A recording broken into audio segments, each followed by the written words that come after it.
இயேசு கிறிஸ்துவின் நாமத்தினால் உங்களுக்கு என் அன்பின் நல்வாழ்த்துக்கள். இந்த நாளில் இந்த வேளையில் கூட கர்த்தருடைய வார்த்தையை பகிர்ந்து கொள்வதனால ரொம்ப சந்தோஷம்.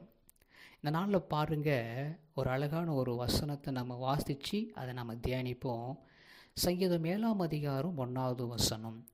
என் தேவனாகிய கர்த்தாவே, உம்மை நம்பியிருக்கிறேன். என்னை துன்பப்படுத்துகிறவர்கள் எல்லோருக்கும் என்னை விலக்கி ரட்சியும். அல்லேலூயா.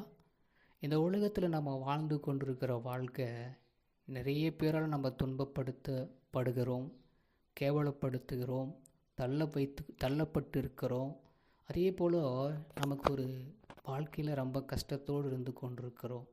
ஆனால் இங்கே தாவீது அழகாக சொல்கிறாரு, நீங்கள் என்ன பண்ணுங்கள், நாங்கள் உன் மேலே நம்பிக்கை வச்சுருக்கிறேன், அதனால் என்னை துன்பப்படுத்துகிறவங்க நிறைய பேர் இருக்கிறாங்க, இவங்களுக்கு என்ன பண்ணுங்கள், இவங்கள்ட்டிருந்து என்னை விலக்கி என்னை ரட்சியும்.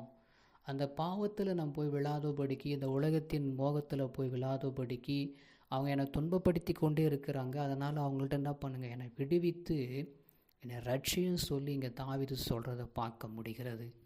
அப்படியே நம்முடைய வாழ்க்கையில் கூட நம்ம துன்பப்பட்டு துக்கப்பட்டு கொண்டு ஒருவேளை எல்லாராலையும் தள்ளப்பட்டு நிலைமையில் இருந்து கொண்டிருக்கும்போது நம்ம யாரு மேலே நம்ம நம்பிக்கை வைக்கணும்னாக்கா, கர்த்தராகிய இயேசு கிறிஸ்துவ மேலே நம்பிக்கை வைக்கப்படும் பொழுது அவர் எல்லாத்தையும் விலக்கி நம்மளை ரட்சிக்கிற வல்லவராக இருக்கிறார். அதனால் நீங்கள் சோர்ந்து போக தேவையாதே, மனுஷனை நம்பி போகாதீங்க, கர்த்தராகிய ஆண்டவர் இயேசு கிறிஸ்துவை நம்புங்க, அற்புதங்களை செய்வார். ஜெபம் பண்ணுவோம்.